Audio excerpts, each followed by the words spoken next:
ఈ మధ్యకాలంలో నెల్లూరు రూరల్లో ఒక రూమర్ని స్ప్రెడ్ చేద్దామని తెలుగుదేశం పార్టీ వాళ్ళు చాలా కష్టపడుతున్నారు. నెల్లూరు రూరల్ ప్రజల్లో ఆదాల ప్రభాకర్ రెడ్డి గారికి దక్కుతున్న ఆదరణని చూసి ఆయన ప్రభంజనాన్ని తట్టుకోలేక భయంతో తెలుగుదేశం పార్టీ వారు మన ఓటమి ఖాయమని నిశ్చయించుకొని ఏమి చేయాలో పాల్పోక పార్టీ మారుతున్నారనే ప్రచారం చేయడం ప్రారంభించారు. వారికి మేము ఒకటే సూచిస్తున్నాం, ఆదాల ప్రభాకర్ రెడ్డి గారు నెల్లూరు రూరల్ వైఎస్ఆర్సీపీ అభ్యర్థిగా పోటీ చేస్తున్నారు, గెలుస్తున్నారు. నెల్లూరు రూరల్ మరింత అభివృద్ధి పదం వైపుకి నడిపిస్తున్నారు. ఈ మధ్య కాలంలో మా 33వ డివిజన్లో జరిగిన అభివృద్ధి శంకుస్థాపన మరియు అంబేద్కర్ కమ్యూనిటీ హాల్ శంకుస్థాపన కార్యక్రమాల్లో ఘంటాపదంగా తెలియపరిచిన విషయం మీరు మరిచారేమో. కళ్ళబొల్లి మాటలు, కపట నాటకాలు, టక్కు టమారా విద్యలు మా నాయకుడు ఆదాల ప్రభాకర్ రెడ్డి గారికి రావు అని మీకు ఈ సందర్భంగా తెలియజేస్తున్నాం.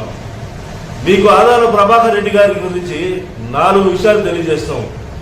శత్రువునైనా ప్రేమించే గుణం, ఎక్కడ ఆదాల ఉంటే అక్కడ అభివృద్ధి, ప్రతి ఒక్కరిలో ఆత్మస్థైర్యాన్ని నింపి ఎవరి కాళ్ళ మీద వాళ్ళని నిలబడేటట్టు చేసే గుణం, మంచితనానికి మానవత్వానికి ప్రతిరూపం ఆదాల ప్రభాకర్ రెడ్డి గారని మీకు ఈ సందర్భంగా సూచిస్తూ మీకు ఈ సందర్భంగా ఇంకొక విషయం తెలియజేయాలనుకుంటున్నాను.